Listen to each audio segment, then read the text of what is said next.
Selamat datang kembali di materi manajemen proyek. Di sini kita akan bahas tentang manajemen SDM ya, khususnya untuk beberapa contoh kasus ya. Ya, yang akan dibahas di video ini tentang proses manajemen SDM, kemudian matriks RAM, interaksi antar anggota tim, dan nanti ada contoh membuat histogram resource atau sumber daya dalam histogram yang menunjukkan jumlah orang, jumlah SDM dari waktu ke waktu selama jadwal proyek ya. Tuh. Kita mulai dengan proses utama di manajemen sumber daya proyek ya. Yang pertama adalah plan human resource management atau merencanakan manajemen sumber daya manusia, kemudian memperoleh tim proyek ya, merekrut, terus mengembangkan tim proyek dan mengelola tim proyek. Nah, berikut ini cakupan dari masing-masing tahap ya. Di perencanaan manajemen sumber daya manusia, melakukan kegiatan mengidentifikasi dan mendokumentasikan peran proyek, tanggung jawab, dan hubungan ke pelaporannya. Jadi artinya siapa melaporkan kepada siapa. Kemudian untuk memperoleh tim proyek, acquire di sini merekrut ya, mendapatkan personel yang dibutuhkan untuk ditugaskan dan mengerjakan proyek. Sekaligus di tahap ini adalah melakukan alokasi SDM ya. Nah, selanjutnya mengembangkan tim proyek, yaitu membangun keterampilan individu dan kelompok untuk meningkatkan kinerja proyek. Nah, ketika ada anggota tim yang masih kurang terampil, ya di sini bisa dilakukan pelatihan. Nah, yang tahap keempat adalah mengelola tim proyek dengan melacak kinerja anggota tim, memotivasi anggota tim, memberikan umpan balik tepat waktu ya ketika terjadi kesulitan anggota tim ya langsung diberikan masukan. Kemudian menyelesaikan masalah dan konflik serta mengkoordinasikan perubahan untuk membantu meningkatkan kinerja proyek ya ketika terjadi update kegiatan ya. Jadi si manajernya tentunya mengkoordinasi perubahan yang terjadi. Tuh. Nah, untuk pengembangan ya atau mengembangkan rencana sumber daya manusia, jadi yang dibuat adalah bagan organisasi atau struktur organisasi proyek, kemudian rencana manajemen, membuat matriks penugasan ya, tanggung jawab atau matriks RAM, terus menyusun juga histogram sumber daya. Nah, untuk contoh bagan organisasi misalkan dibentuk struktur ya berjenjang atau bertingkat.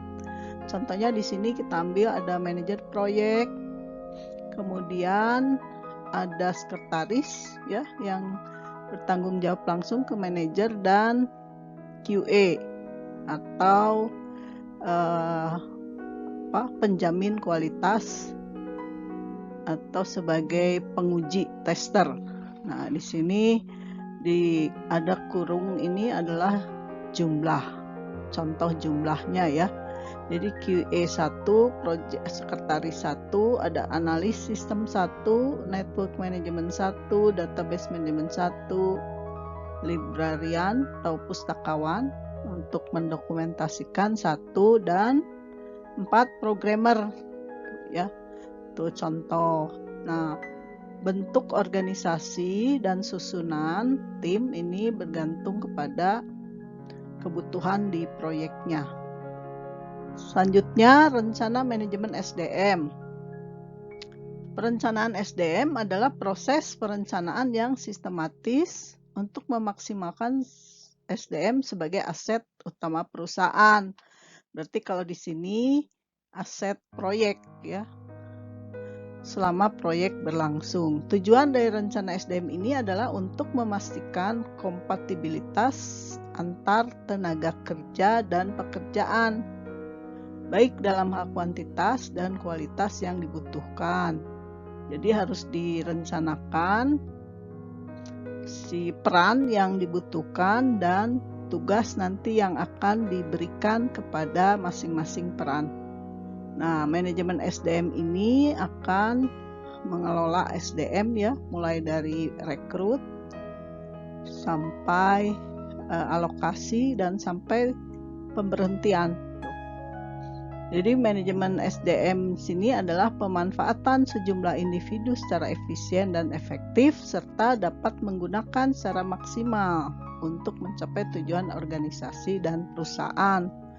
Tadi ya, bagaimana tim ini akan menerima tugas masing-masing sesuai dengan acuan yang sudah direncanakan di WBS-nya. Nah, di manajemen SDM di sini kajian yang terlibat di sini adalah menggabungkan beberapa bidang ilmu seperti ada ilmu psikologi, sosiologi, etika dan lain-lain ya. Psikologi karena ada faktor-faktor mental ya untuk mengikuti proyek ini, apalagi ketika menjelang deadline, itu biasanya tingkat stresnya bertambah ya. Ya, sosiologi ya untuk ilmu ini berkomunikasi, saling menghormati, berhubungan dengan orang lain ya. Jadi bersosial, bekerja sama di sini yang diutamakan di dalam tim proyek. Nah, etika ya ini ya berperilaku etis sesuai norma yang berlaku. Kemudian alat dan teknik untuk manajemen mengelola tim proyek melalui pengamatan dan percakapan dari obrolan. Kemudian penilaian kinerja proyek, kemampuan interpersonal yang tentunya ini bisa ditangani oleh manajernya atau koordinator ya, koordinator masing-masing kelompok pekerjaan kalau memang ada ya. Misalkan programmer lebih dari satu, nah nanti ada koordinator yang mengatur tugasnya.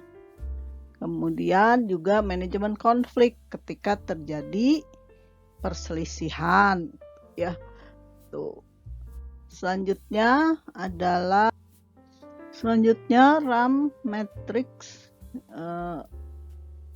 adalah ini kepanjangannya dari RAM itu adalah Responsibility Assignment Matrix atau RAM ya, atau matriks penugasan tanggung jawab. Nah, RAM adalah matriks yang memetakan pekerjaan proyek seperti yang dijelaskan dalam WBS. Jadi jenis pekerjaannya yang dari outline WBS ya. Jadi peta pekerjaan yang di WBS kepada orang-orang yang bertanggung jawab untuk melakukan pekerjaan seperti yang dideskripsikan. Jadi isinya nanti yang diisinya adalah peran ya. Peran yang umum sih peran, kalau nama nanti kalau orangnya keluar jadi harus ganti lagi, jadi lebih baik peran ya.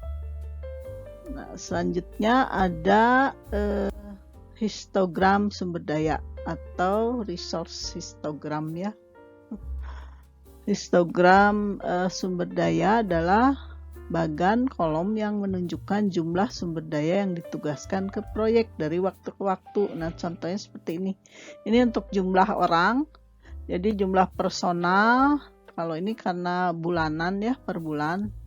Untuk bulan Januari, personalnya ada manajer, analis bisnis ya. Jumlahnya 2 orang. Nih, bisnis analis. Terus ada programmer. Di sini ada 1. Di bulan Februari juga 1 programmernya. Di bulan Maret programmernya nambah 1, 2, 3, 4. Di bulan April ada tambahan technical writer untuk dokumentasi ya. Tuh. Tapi analisnya 1 nih. Terus bisnis ini programmernya berkurang ya. Tetap ya 4. 1, 2, 3, 4. Ini juga programmer 4 ditambah technical writer. Yang ini masing-masing 1. Tuh. Ini untuk histogram ya. Kemudian bagaimana dengan ini komunikasi. Nah, di antara tim proyek kan beda-beda jumlah ya. Itu komunikasi yang harus terjalin sesuai dengan jumlah anggota timnya. Jadi untuk yang anggota timnya 3 ya, ini 3, misalkan nih si A, ini si B, ini si C. Nah, mereka bisa berinteraksi kan ya. Jumlahnya ini 1, A dengan B, B dengan C atau C dengan B 2, dan A dengan C 3. Nah, diperoleh 3 interaksi. Dari mana? Nah, dari rumus ini permutasi ya. Masukkan aja untuk 3. Ini membernya 3, berarti rumus ini yang dipakai ya, yaitu 3 faktorial dibagi dengan 2 dikali dengan N dikurangi 2 faktorial. Nah, faktorial itu kan berapa pembentukannya ya. Itu berapa kali pembentukannya. Kita uraikan untuk yang 3 ya. Masukkan ini N di sini kan 3. Jadi 3 dibagi 2 kali 3 kurangi 1. Ya, ini sekarang 3 faktorial itu kan adalah 1 kali 2 kali 3 ya, jadi 6. 1 kali 2 kali 3 ini 6 dibagi dengan 2. Ini 3 kurangi 2, bukan 1 ya, 2. Jadi ini kan nilainya 1, 2 kali 1, jadi 6 dibagi 2 dapat 3 nih. Tuh, jadi caranya sekarang gimana kalau membernya 6? Masukkan 6 dibagi 2 kali 6 kurang 2. 4 ya. Ini 4. Di dalam 6 faktorial itu kan sebetulnya bisa saja kita buat 4 faktorial kali 5 kali 6. Tuh. Dibagi ini 6 kurangi 2 4. 4 faktorial kali 2. Jadi ini kan coret ya, habis jadi 1. 5 kali 6, 30 dibagi 2, nilainya 15. Tuh. Sesuai ya. Gambarnya, ya ini ada 6 titik. 1, 2, 3, 4, 5, 6. Tinggal dibuat garis interaksinya. Bagaimana kalau dua member proyek, mungkin aja cuma berdua ya, manajer sama si staffnya. Gini kan, 2 ya, cuman 1 interaksinya. Ya, ada 1 ya, cuma ini ke sini, ini ke sini gitu. Ini si A, ini si B. Nah, di rumusnya masukkan aja kalau 2 faktorial dibagi dengan 2 kali 2 kurangi 2. Nih kan 0 ya. 0 faktorial itu di matematik itu nilainya 1. Jadi 2 kali 1. 2 faktorial kan 1 kali 2. 2 kali 1, 2. Terus ini 2 kali 1, 2. 2 per 2 nilainya 1. Jadi sesuai ini. Ya, ini sama dengan 1. Sesuai dengan ini ya. Tuh, interaksinya. Itu untuk komunikasi. Nah, selanjutnya kita lihat contoh ya. Untuk matrik RAM, misalkan kita sudah punya WBS seperti ini. Yang pertama ini membangun basis data, yang kedua update. Terus di tahap keduanya pengadaan hardware dan software, beli server, beli desktop. Yang ketiga install hardware dan software. Nah, peran yang dialokasi di sini untuk membangun basis data ya, oleh data manajemen DM ya. Nih, nanti lihat di tugasnya DM itu apa. Itu ada di materi tim proyek ya. Terus ini juga update database ya, basis data sama oleh DM timnya, nih timnya. Terus beli server ya, harus yang paham server hubungannya dengan jaringan, jadi NM nih. Beli desktop juga NM, client server ya.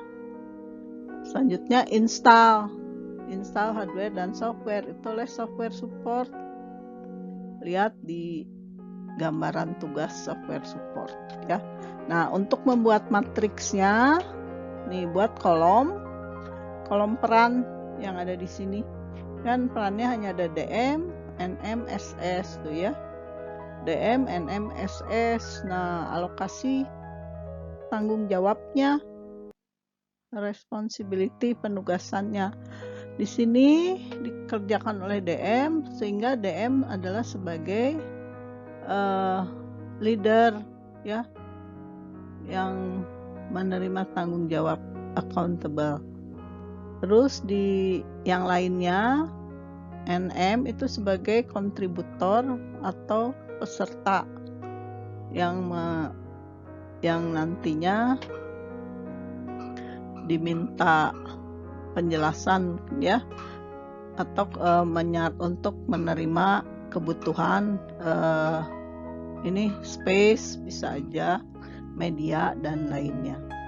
Nah, sedangkan si SS ini belum, jadi kosong atau not available, belum ada tugas untuk pekerjaan ini ya. Selanjutnya update basis data juga oleh DM, jadi dia sebagai leadernya DM, NM-nya kontributor atau partisipan, di sini SS kontributor ya, software support karena mungkin dibutuhkan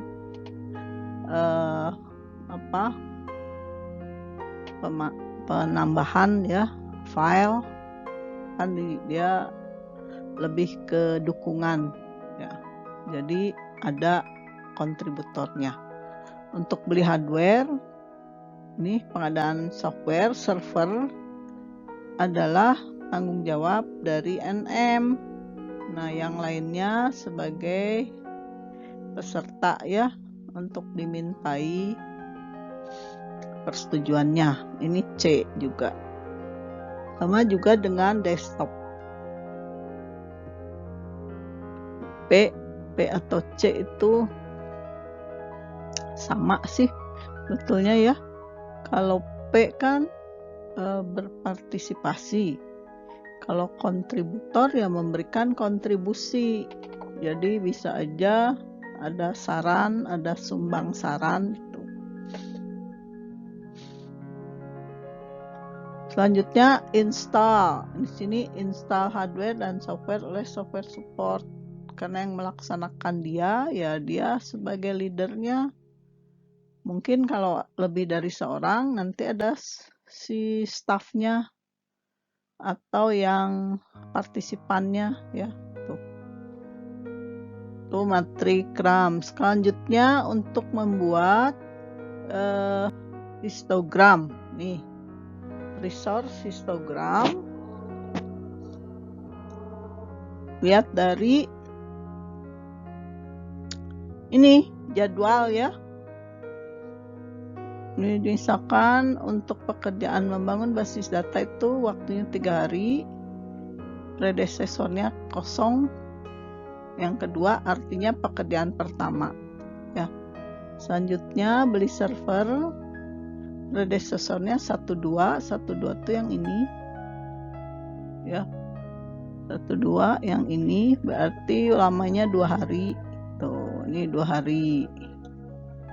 Yang ketiga yang keempat ya, lamanya 2 hari, predesesornya 21 itu yang ini 21, yang ini ada di sini terakhir, jadi mulai dari sini 2 ya, 1 2.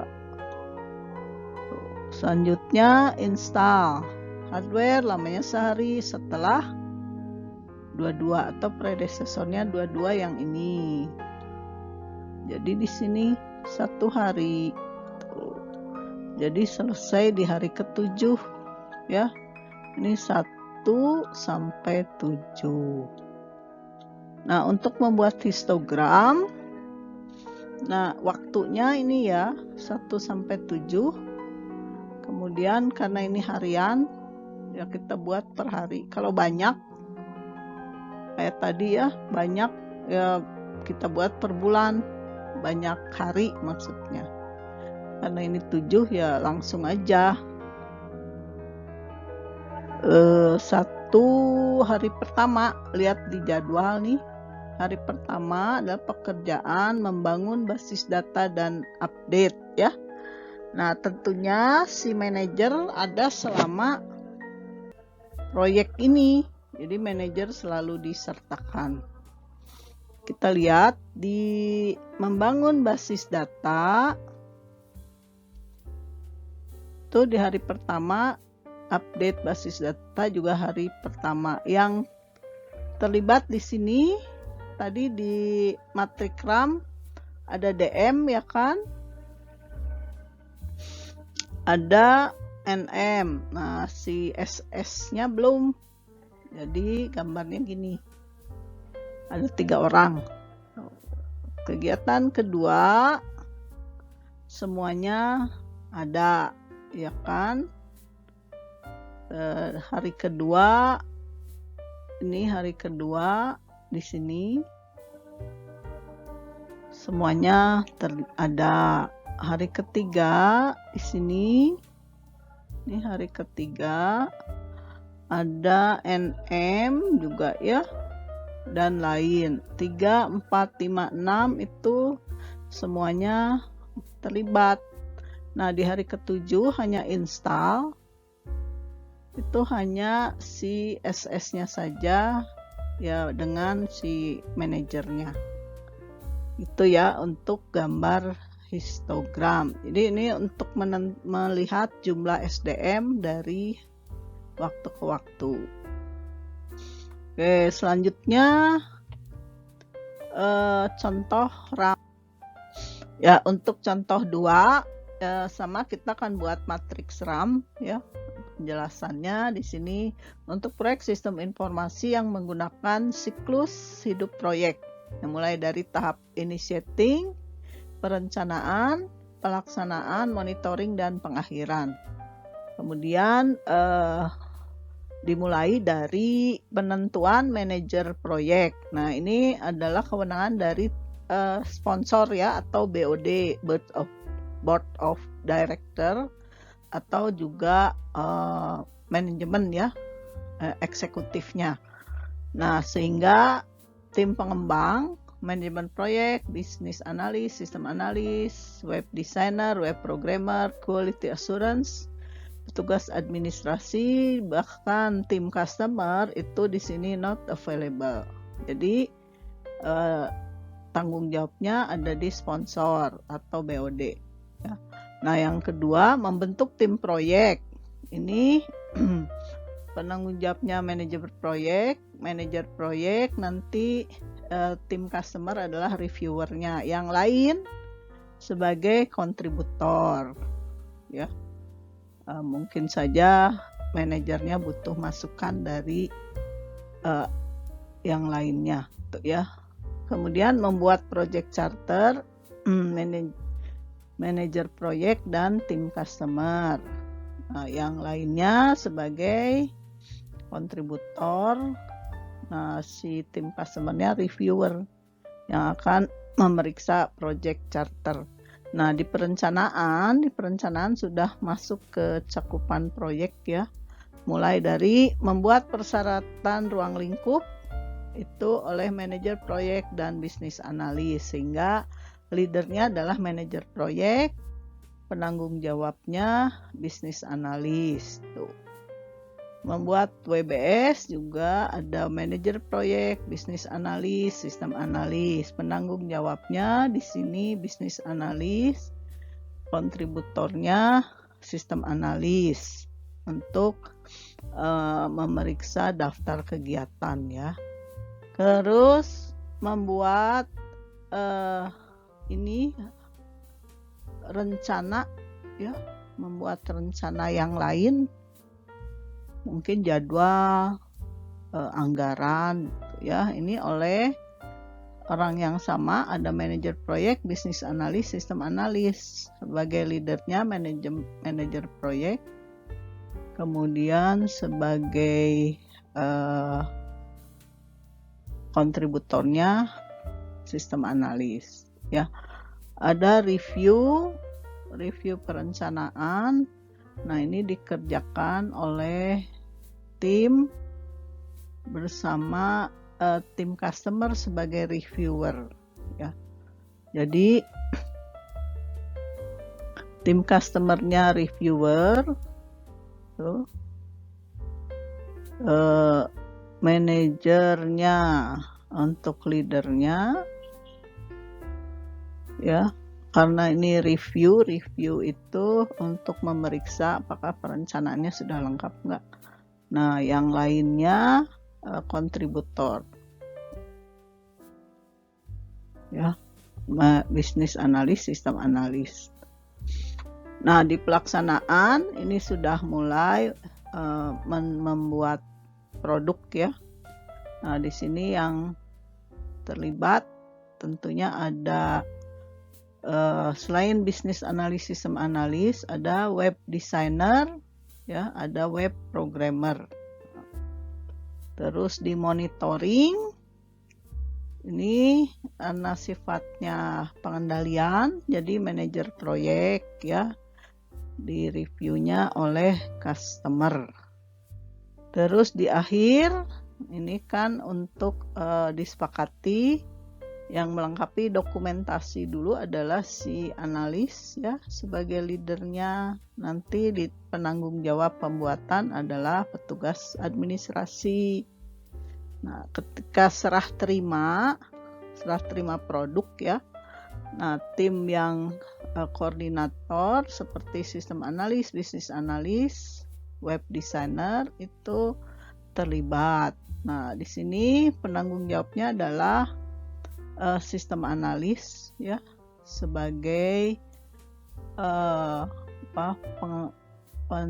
pembuat analisis kebutuhan tuh atau requirement ya, nanti dicek di reviewnya oleh bisnis analis dan desainer.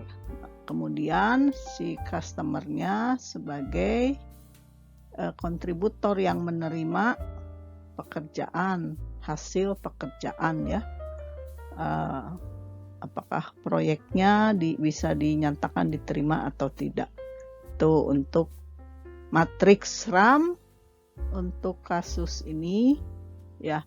Nah, silakan buat diagram itunya, histogram untuk resource-nya ya, seperti yang contoh 1. Oh ya, demikianlah penjelasan dari manajemen SDM proyek khususnya untuk contoh matrik RAM dan histogram resource ya, atau sumber daya dengan bentuk histogram ya. Semoga bisa dipahami. Terima kasih. Wassalamualaikum warahmatullahi wabarakatuh.